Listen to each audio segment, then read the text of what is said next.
Assalamualaikum warahmatullahi wabarakatuh. Bagaimana kabarnya hari ini? Semoga kita semua selalu dalam keadaan sehat ya. Amin. Pada kesempatan kali ini, Bu Wening akan membahas tentang ikatan kimia. Nah, apa sih yang dimaksud ikatan kimia itu? Di sini pengertian ikatan kimia adalah suatu efek yang dihasilkan ketika dua atom atau lebih didekatkan satu sama lain, sehingga energinya menjadi lebih rendah dibandingkan dengan energi awal sebelum berikatan. Apa sih yang dihasilkan melalui ikatan kimia? Jadi, atom-atom yang berikatan ini punya harapan untuk stabil. Gitu ya, atom-atom akan stabil melalui ikatan kimia. Di alam semesta ini, atom itu sudah ada yang stabil, tetapi ada juga atom yang belum stabil. Nah, atom atau unsur yang stabil itu yang seperti apa toh? Di sini kalian bisa melihat atom atau unsur yang stabil itu adalah atom atau unsur yang elektron valensinya 2. Karena dia kalau elektron valensinya 2 itu sudah memenuhi kaidah duplet, atau atom yang memiliki elektron valensi 8. Karena kalau elektron valensinya 8 itu artinya sudah memenuhi kaidah oktet. Nah, di alam ini adakah atom atau unsur yang stabil? Ternyata ada. Unsur-unsur yang stabil atau atom-atom yang stabil itu adalah atom yang berasal dari golongan 8A atau gas mulia. Kalian bisa melihat pada tabel di sini, di situ ada unsur-unsur dari golongan 8A atau gas mulia. Ada helium, He, Ne, Ar, Kr, Xe, dan Rn. Kalian bisa lihat di situ tertulis helium memiliki nomor atom 2, berarti elektron valensinya 2. Karena elektron valensinya 2 berarti dia duplet, artinya dia sudah stabil. Kemudian unsur yang lain, Ne, Ar, Kr, Xe, Rn, nah itu masing-masing kulitnya kan sudah terisi. Ada kulit K, L, dan seterusnya. Ternyata elektron valensinya itu jumlahnya 8. Berarti dia sudah stabil karena memenuhi kaidah oktet. Dari tabel tersebut jelas bahwa unsur-unsur gas mulia ini sudah stabil, sehingga dia tidak perlu membentuk ikatan untuk mencapai kestabilan. Nah, bagaimana dengan unsur-unsur pada golongan yang lain? Unsur-unsur golongan lain itu kan belum stabil karena elektron valensinya tidak memenuhi duplet dan oktet. Sehingga unsur-unsur pada golongan lain itu cenderung ingin mencapai keadaan stabil dengan membentuk konfigurasi elektron stabil seperti gas mulia. Jika kalian masih bingung mengenai pengisian elektron pada tiap kulit, nah akan Bu Wening ulas sedikit ya. Kalian perlu ingat, ini harus diingat. Pada penulisan susunan elektron pada masing-masing kulit, itu masing-masing kulit punya maksimal. Ya, jadi tiap kulit itu punya maksimal terisinya berapa elektron. Itu ada rumusnya. Rumusnya adalah 2N pangkat 2, di mana N sama dengan kulitnya. Misal, kulit K. Kulit K itu adalah kulit 1. Ya, jadi kulit K itu adalah kulit 1. Kulit 1 itu bukan A, B, atau yang lain, tapi kulit K itu adalah kulit 1. Kulit K maksimal terisi berapa? Kita pakai rumus 2N pangkat 2. N-nya kan 1 karena K itu kulit 1. Berarti 2 kali 1 pangkat 2 sama dengan 2. Untuk kulit yang L maksimal terisi berapa? Nah, kulit L itu kan N-nya 2 karena dia kulit kedua. Berarti 2 kali 2 pangkat 2 sama dengan 2 kali 4 sama dengan 8. Begitu juga kulit M. Kulit M maksimal terisinya berapa? M berarti kulit ketiga. Kalau dimasukkan ke dalam rumus 2N pangkat 2 berarti 2 kali 3 pangkat 2. 2 kali 9 berarti sama dengan 18. Kalau kulit N maksimal terisinya berapa? karena kulit N itu adalah kulit keempat, berarti kalau dimasukkan rumus 2N pangkat 2, hasilnya maksimal terisi 32 elektron. Selanjutnya akan kita bahas mengenai teori Lewis tentang ikatan kimia. Jadi, distribusi elektron saat membentuk ikatan kimia itu digambarkan dalam suatu struktur Lewis.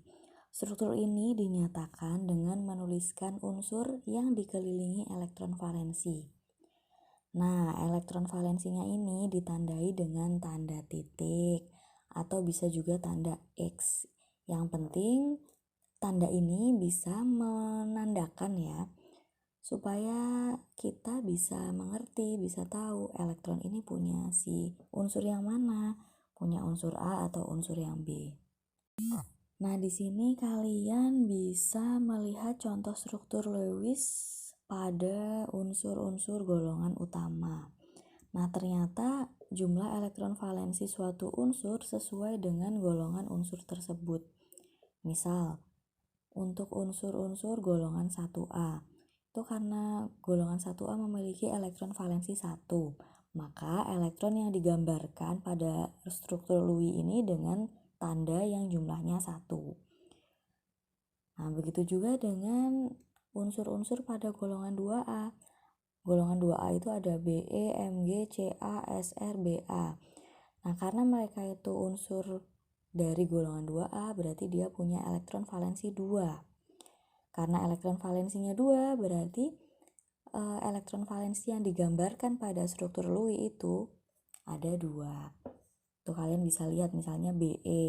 Be itu dikelilingi oleh 2 elektron. Dan seterusnya.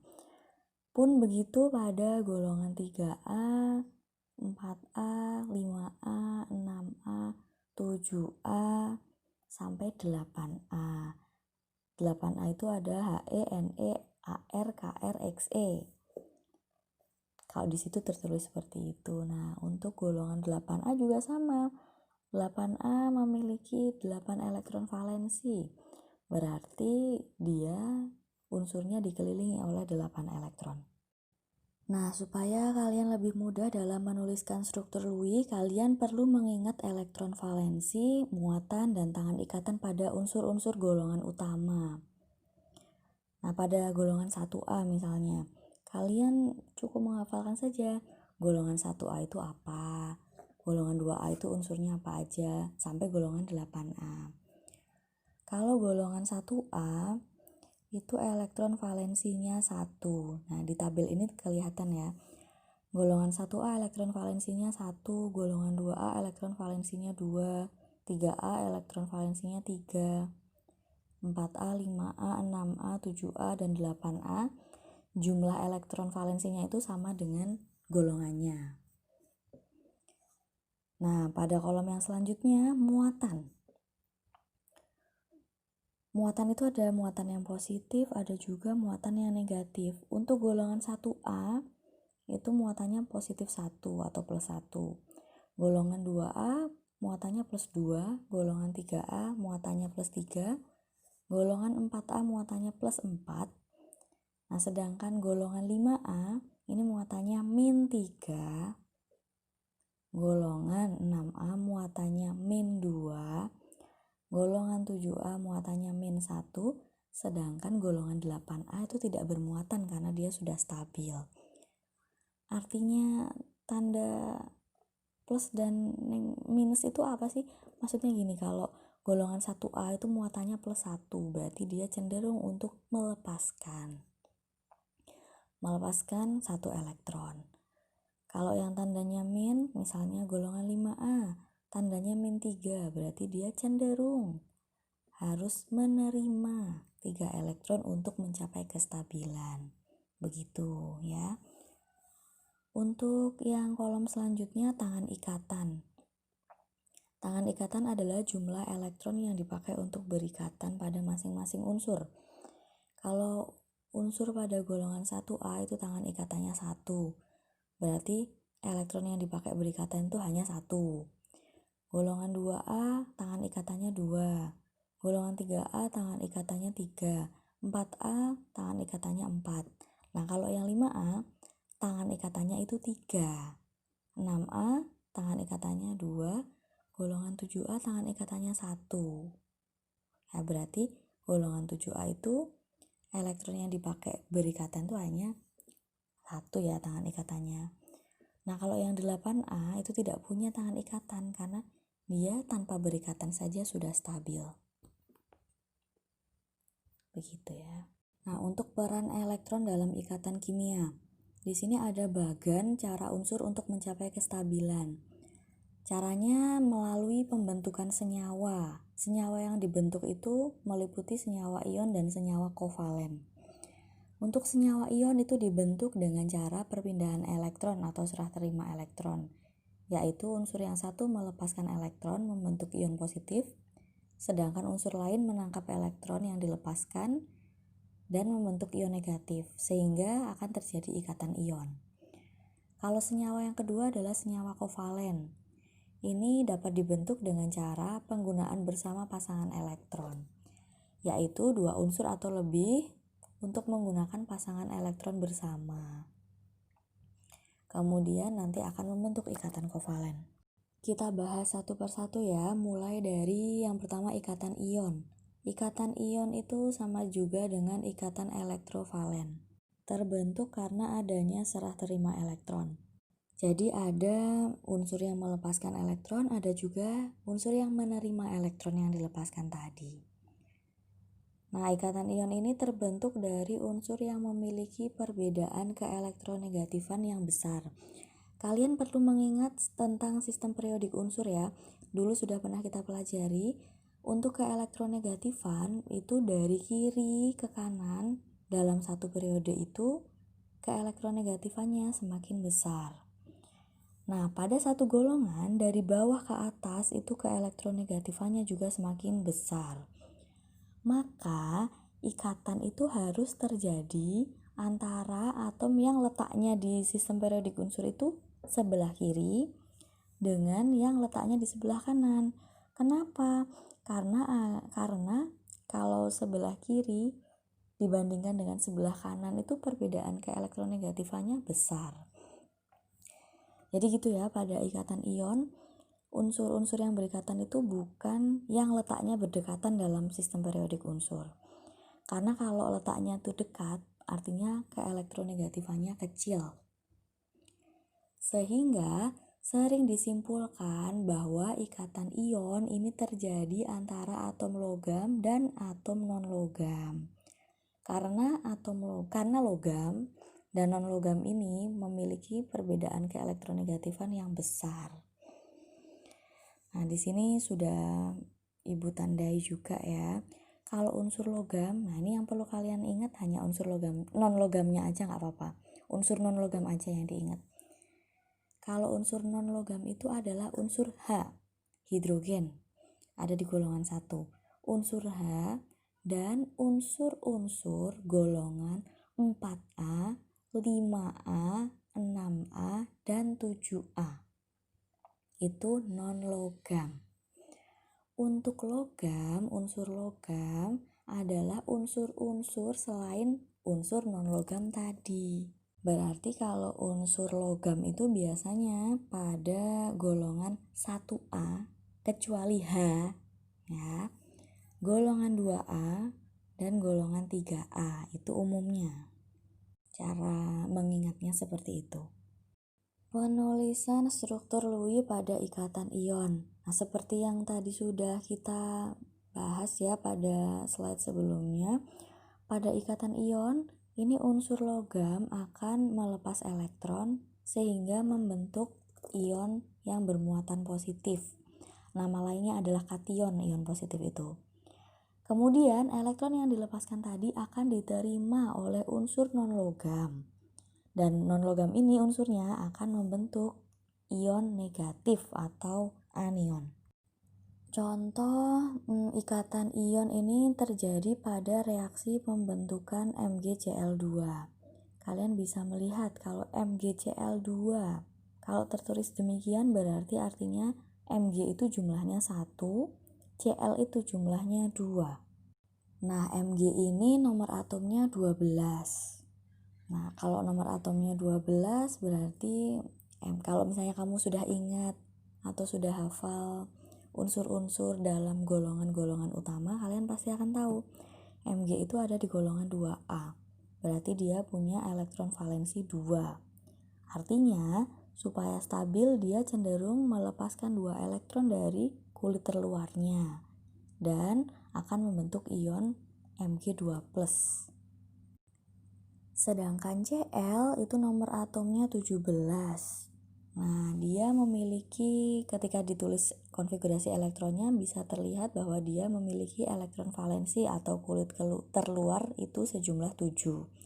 Kalau kalian sudah hafal unsur-unsur dalam golongan utama, Cl itu kan ada di golongan 7A, otomatis dia memiliki 7 elektron valensi.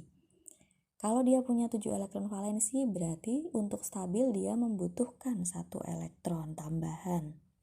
Artinya Cl ini cenderung menerima elektron agar stabil dan nanti akan membentuk ion Cl-. Nah, dari gambar struktur Lewis-nya kalian bisa melihat bahwa Mg itu melepaskan 2 elektron. Kemudian 2 buah elektron yang tadi dilepaskan Mg akan diterima oleh atom Cl. 1 buah Cl hanya perlu menerima 1 buah elektron untuk stabil. Berarti kalau Cl-nya ada 2 akan dapat menerima 2 buah elektron. Penulisannya seperti yang dapat kalian lihat di sini ya. Nah, MgCl2 ini termasuk ikatan ion. Karena apa? Karena terjadi serah terima elektron. Yang satunya melepaskan elektron, yang satunya menerima elektron. Kalau kalian di soal nanti, ya kalau suatu saat kamu menghadapi soal, kalau di soalnya itu tidak diminta untuk membuat struktur Lewis-nya, kalian cukup melihat golongannya saja. Contohnya seperti ini, MgCl2. Mg itu ada di golongan 2A, berarti dia logam. Sedangkan Cl itu ada di golongan 7A, berarti dia non-logam. Nah, ketika logam berikatan dengan non-logam, maka ikatan yang terbentuk adalah ikatan ion. Selanjutnya akan kita bahas tentang ikatan kovalen. Nah, beda dengan ikatan ion yang tadi itu ada serah terima elektron. Nah, pada ikatan kovalen, ini tidak ada atom yang mau melepaskan elektron. Atom-atomnya itu sama-sama membutuhkan elektron. Makanya elektronnya ini dipakai bersama untuk berikatan. Ikatan kovalen ini terbentuk dari unsur yang memiliki perbedaan keelektronegatifan kecil, bahkan ada juga yang keelektronegatifannya 0. Nah, berarti dalam tabel SPU, ini untuk ikatan kovalen biasanya terjadi pada unsur-unsur yang letaknya berdekatan pada tabel SPU. Kemudian, ikatan kovalen terbentuk dari unsur non-logam dengan unsur non-logam. Itu sering disimpulkan seperti itu ya, karena unsur non-logam kalau berikatan dengan non-logam berarti artinya perbedaan keelektronegatifannya kecil.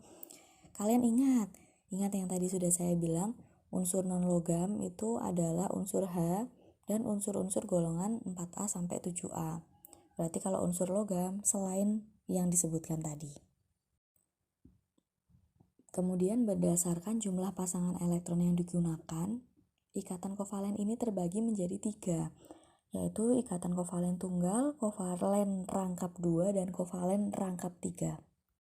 Untuk perbedaan kovalen tunggal, kovalen rangkap 2, dan kovalen rangkap 3, yang pertama, kalau kovalen tunggal itu terjadi akibat penggunaan bersama satu pasang elektron.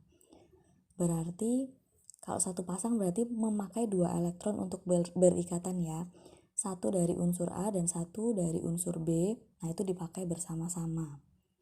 Sedangkan ikatan kovalen rangkap 2 itu terjadi akibat penggunaan bersama 2 pasang elektron.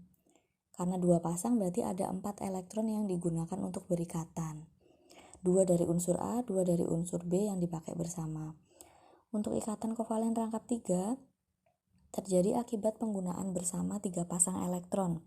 Berarti 3 dari unsur A, 3 dari unsur B itu dipakai bersama.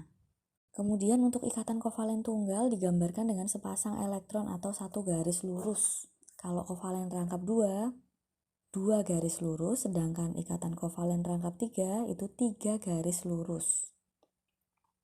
Di situ ada contohnya masing-masing ya. Nah, untuk kekuatan ikatannya bagaimana? Ternyata kekuatan ikatan kovalen rangkap 3 itu lebih besar dari ikatan kovalen rangkap 2 dan lebih besar juga dari ikatan kovalen tunggal. Nah, untuk memudahkan penulisan struktur Lewis pada ikatan kovalen, caranya yang pertama kalian perlu menentukan atom pusatnya. Atom pusat adalah atom yang jumlahnya paling sedikit ya. Nanti akan kita bahas di contoh soal. Kemudian tentukan elektron valensi dari atom pusatnya, tentukan elektron valensi dari atom yang diikat oleh atom pusat juga. Baru setelah itu buatlah struktur Lewis-nya. Kemudian kalian bisa menentukan jumlah PeI dan PeB-nya. PeI itu artinya pasangan elektron ikatan. Jadi pasangan elektron yang dipakai untuk berikatan. Kalau yang PeB itu artinya adalah pasangan elektron bebas. Artinya berarti pasangan elektron yang tidak berikatan. Nah, ini adalah contoh ikatan kovalen tunggal. Contohnya pada reaksi pembentukan CH4. Yang pertama, kalian menentukan atom pusatnya. Ingat, atom pusat adalah atom yang jumlahnya paling sedikit ya. Di sini kalau CH4 berarti C-nya ada 1, hanya ada 4. Berarti C lebih sedikit jumlahnya dibanding H, artinya atom pusatnya C. Paham ya? Kemudian menentukan elektron valensi dari atom pusatnya. Atom pusatnya kan C. C itu kalian ingat ada di golongan 4A, berarti dia punya 4 elektron valensi. Karena dia punya 4 elektron valensi, maka untuk stabil dia harus membutuhkan 4 elektron lagi. Gitu ya. Terus yang lainnya adalah unsur H. Unsur H ini kita tentukan elektron valensi dari atom yang diikat oleh atom pusat. Berarti kan unsur H. Unsur H ini ada di golongan 1A, berarti dia punya 1 elektron valensi. Untuk stabil, unsur H ini membutuhkan 1 elektron tambahan. Kalau sudah mengetahui elektron valensinya, maka selanjutnya membuat struktur Lewis-nya. Untuk C, elektron milik C itu diibaratkan dengan tanda X warna merah. Ini hanya misalnya ya, perumpamaan. Boleh kamu ganti warna yang lain. Kemudian untuk di sini itu untuk unsur H itu diibaratkan dengan tanda titik hijau. Nah, dari gambar struktur Lewis itu terlihat bahwa setiap elektron C berikatan dengan 1 elektron H. Dari sini saja sudah jelas terlihat kalau ini adalah kovalen tunggal.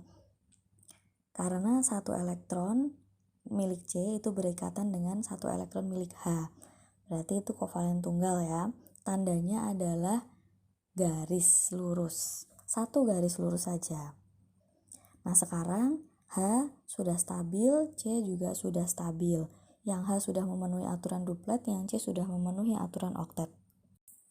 Kemudian dari struktur Lewis ini bisa kita tentukan PeI dan PeB-nya. PeI adalah pasangan elektron ikatan. Nah, di situ yang dipakai berikatan ada berapa pasang elektron? Nah, itu kan ada ikatan antara C dengan H. Nah, itu ada 4 pasang elektron. Karena ada 8 elektron yang terlibat dalam ikatan. Berarti PeI-nya ada 4. Nah, kemudian PeB-nya itu berapa? PeB adalah pasangan elektron bebas, artinya pasangan elektron yang tidak berikatan. Dari gambar terlihat jelas bahwa semua elektron milik H dan C itu berikatan, berarti PeB-nya 0. Selanjutnya adalah contoh ikatan kovalen rangkap 2. Contohnya ada pada reaksi pembentukan O2. O2 berarti O-nya jumlahnya ada 2. Karena sama unsurnya berarti sama-sama jadi atom pusat ya. Selanjutnya kita tentukan elektron valensinya. O itu ada di golongan 6A, berarti dia punya elektron valensi 6. Untuk mencapai kestabilan oktet, dia butuh 2 elektron. Jadi O yang satu butuh 2 elektron untuk stabil, O yang satunya juga butuh 2 elektron untuk stabil. Karena sama-sama butuh, maka harus memakai elektron secara bersamaan. Nah, selanjutnya kita buat struktur Lewis-nya. Untuk elektron milik O yang satu tandanya X warna merah. Untuk elektron O yang satunya tandanya tanda titik warna hijau. Dari gambar terlihat bahwa 2 elektron milik O yang satu itu berikatan dengan 2 elektron milik O yang lain. Nah, sekarang masing-masing O sudah stabil. Karena O yang sebelah kiri itu sudah punya 8 elektron. Yang kanan juga sudah punya 8 elektron karena mereka masih sama-sama memakai bersama elektron masing-masing. Karena 2 elektron milik O berikatan dengan 2 elektron milik O yang lain, berarti jelas ini adalah kovalen rangkap 2. Tandanya garis 2 ya. Kalau tadi kan kovalen rangkap 1 atau kovalen tunggal itu garisnya 1. Nah, kalau ini garisnya 2. Jadi itu bukan tanda sama dengan, tapi itu adalah tanda kovalen rangkap 2. Kemudian kita bisa mencari PEI dan PEB-nya. PEI kita bisa lihat di situ ya. Di situ ada berapa PEI-nya? PEI adalah pasangan elektron ikatan. Nah, di situ ada 4 elektron yang berikatan, berarti ada 2 PEI. PEB-nya berapa? Di situ kamu bisa melihat elektron yang tidak berikatan itu jumlahnya ada 8. Berarti PEB-nya 4 pasang. 4 ya berarti PEB-nya ya. Selanjutnya ikatan kovalen rangkap 3 itu contohnya pada reaksi pembentukan N2. N2 berarti jumlah N-nya ada 2. Karena sama-sama unsurnya berarti atom pusatnya ya N itu tadi. Untuk menentukan elektron valensinya sudah tahu ya kalau N itu ada di golongan 5A, berarti elektron valensinya 5. Untuk mencapai kestabilan berarti dia butuh 3 elektron tambahan. Kalau udah menentukan elektron valensi, kita buat struktur Lewis-nya. Nah, elektron milik N yang satu itu ditandai dengan tanda silang warna merah. Elektron milik N yang lain ditandai dengan tanda titik warna hijau. Dari struktur Lewis itu terlihat bahwa 3 elektron milik N yang satu berikatan dengan 3 elektron milik N yang lain. Sekarang masing-masing N sudah stabil. Karena yang N yang kiri sudah punya 8 elektron, N yang kanan juga sudah punya 8 elektron. Dari struktur Lewis ini terlihat jelas bahwa ini merupakan contoh ikatan kovalen rangkap 3. Kenapa? Karena 3 elektron milik unsur yang satu berikatan dengan 3 elektron milik elektron yang lain. Tandanya garisnya 3. Nah, kalau sudah berarti tinggal menentukan PEI dan PEB-nya. PEI adalah pasangan elektron ikatan. Di situ ada 6 elektron yang berikatan. 6 elektron berarti 3 pasang ya. Berarti PEI-nya 3. Untuk PEB-nya berapa? Nah, di situ ada 4 elektron yang tidak berikatan. Berarti ada 2 pasang elektron yang tidak berikatan. Artinya PEB-nya 2. Tahu ya sekarang perbedaannya? Setelah mempelajari ikatan kovalen rangkap 2, rangkap 3, dan kovalen tunggal, kita lanjut ke kovalen koordinasi. Nah, ikatan kovalen koordinasi ini disebut juga ikatan datif atau ikatan semipolar. Ikatan kovalen koordinasi terbentuk jika elektron yang dipakai bersama hanya berasal dari salah satu elektron. Biasanya dalam ikatan kovalen seperti yang sudah tadi kita pelajari, elektron yang dipakai bersama ini biasanya berasal dari unsur milik A dan unsur milik B dipakai bersama. Nah, kalau pada ikatan kovalen koordinasi ini sama-sama memakai elektron bersama, tetapi asalnya hanya dari salah satu unsur. Unsur yang lainnya tidak modal. Unsur yang lainnya hanya meminjam elektron saja. Contohnya ada pada reaksi pembentukan NH4+ dan pembentukan SO3. Ini kita lihat contohnya pada pembentukan SO3. Kalau SO3 itu berarti jumlah S-nya itu 1, jumlah O-nya ada 3. Jumlah S lebih sedikit berarti atom pusatnya adalah yang S ya. Kemudian menentukan elektron valensi dari atom pusat. S itu ada di golongan 6A berarti dia elektron valensinya 6. Untuk mencapai kestabilan berarti dia membutuhkan 2 elektron tambahan. Sedangkan yang O itu ada di golongan 6A berarti dia punya 6 elektron valensi.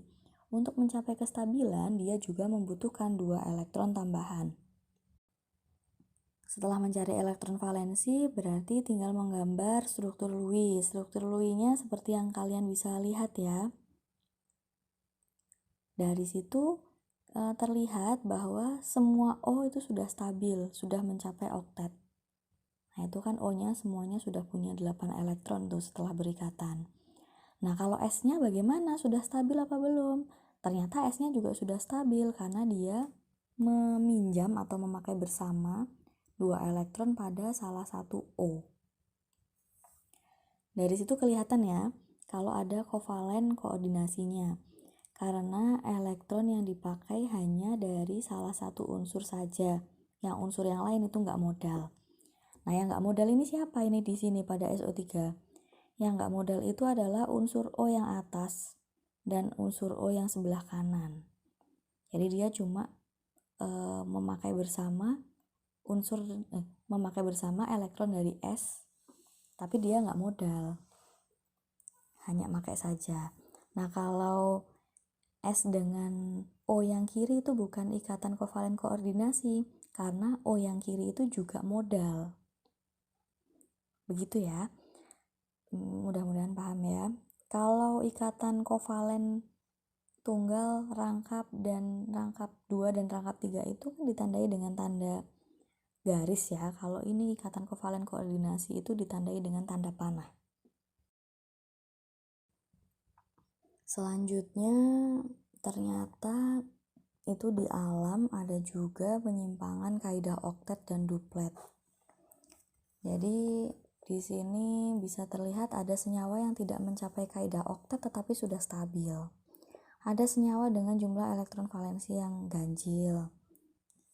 Lalu untuk contohnya ada BeCl2, ada Bf3, ada NO2.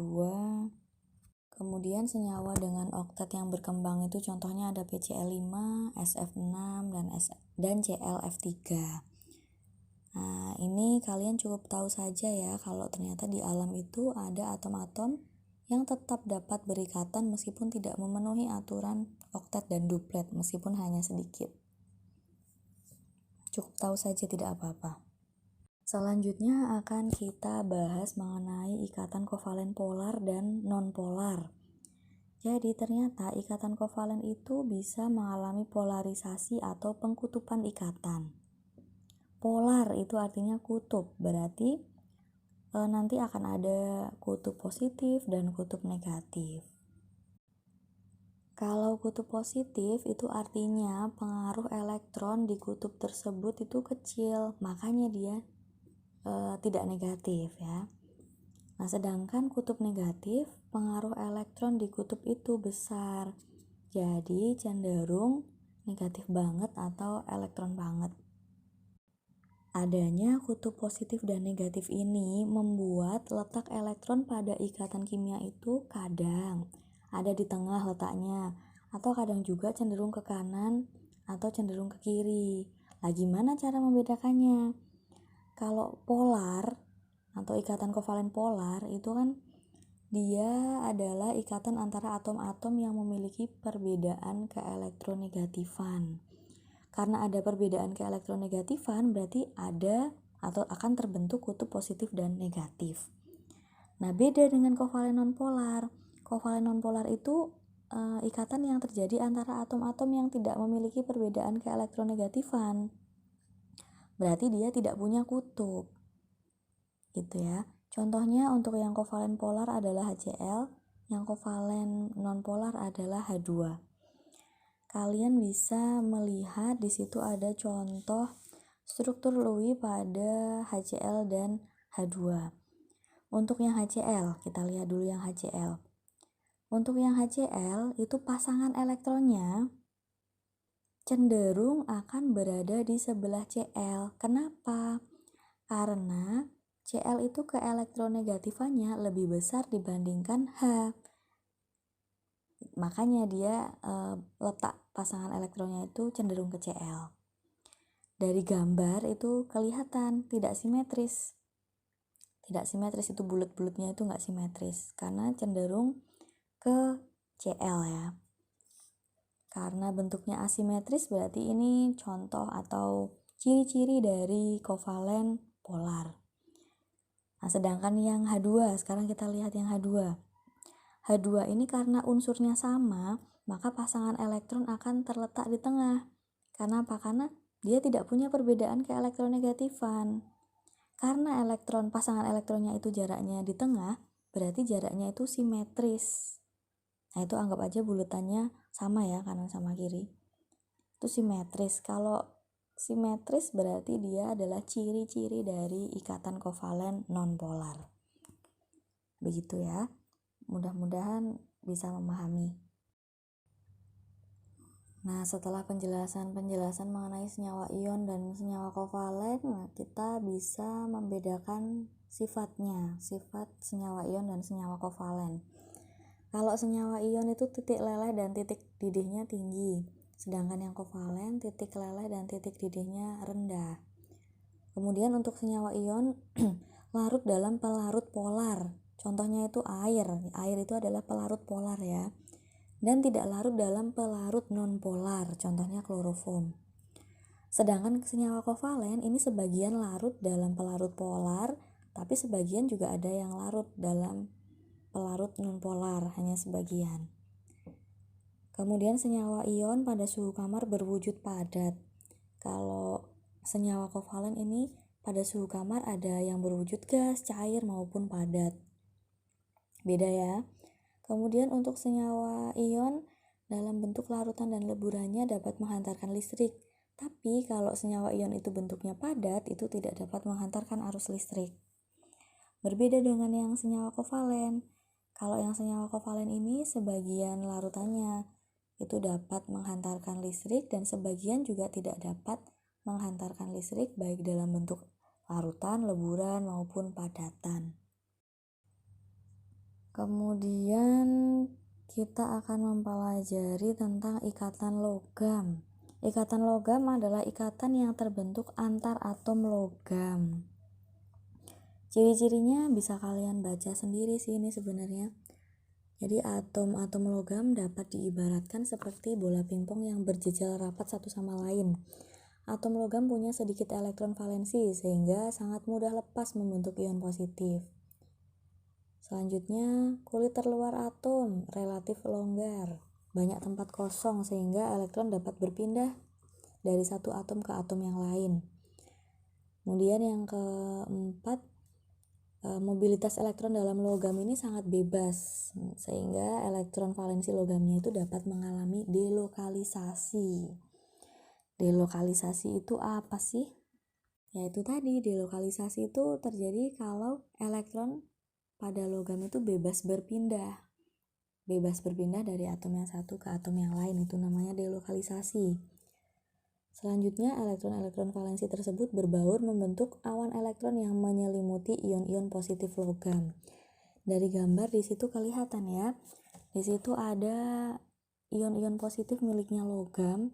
Nah, itu letaknya sangat rapat, tetapi dia itu kulit terluarnya memiliki banyak tempat kosong sehingga elektron-elektron yang di luar dari ion positif, nah itu elektron-elektronnya itu yang warnanya merah, titik-titik merah itu, dia itu dapat bergerak bebas dari satu tempat ke satu tempat yang lain atau delokalisasi.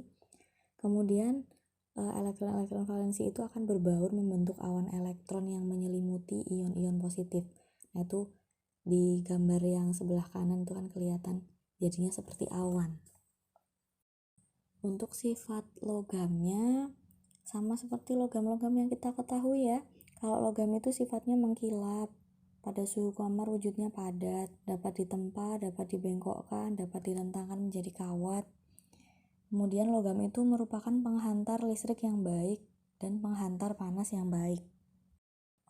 Begitu tadi materi tentang ikatan-ikatan kimia. Nah, selanjutnya kita akan melihat contoh soal. Kalau kalian menemui soal seperti ini, tentukan jenis ikatan pada senyawa-senyawa berikut. Kalian harus lihat soalnya. Ternyata di sini kok tidak diminta untuk menuliskan struktur Lewis-nya. Ya sudah, tidak perlu kalian menuliskan struktur Lewis-nya. Kalian tinggal melihat unsur-unsur yang di soal itu ada di golongan berapa, kemudian kalian hafalkan yang unsur logam yang mana, yang unsur non logam yang mana, nanti kan akan kelihatan ikatannya. Kita bahas ya satu persatu. Yang pertama ada ikatan pada senyawa NaCl, garam dapur. Na itu ada di golongan 1A, berarti dia logam. Cl ada di golongan 7A, berarti dia non logam. Logam berikatan dengan non logam, berarti dia ikatannya ion. Nomor 2, H2O. H ada di golongan 1A, tapi H itu termasuk non logam. O golongan 6A, berarti dia non logam. Non logam dengan non logam berarti dia ikatannya kovalen. Lanjut nomor 3, NH3. N ada di golongan 5A, non logam. H juga non logam, berarti kovalen. Lanjut nomor 4, MgS.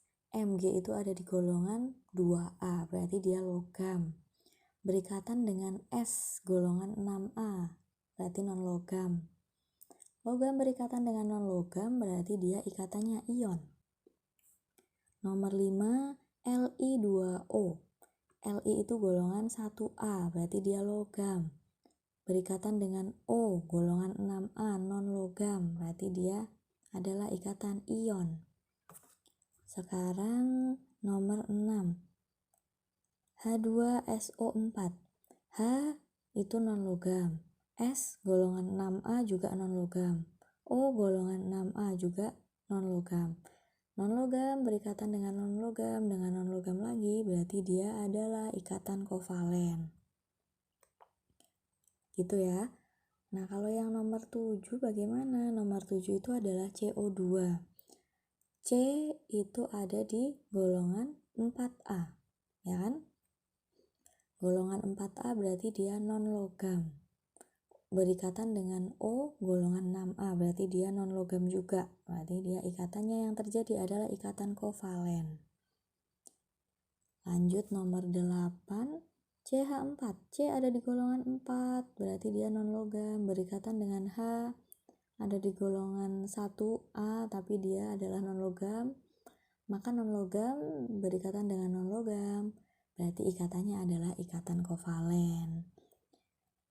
Ya, begitu ya. Semoga kalian bisa memahami penjelasan dari saya. Apabila ada pertanyaan, silakan ditanyakan lewat grup kelas. Semoga bermanfaat. Selamat belajar dan tetap semangat untuk mempelajari kimia. Saya akhiri dulu. Assalamualaikum warahmatullahi wabarakatuh.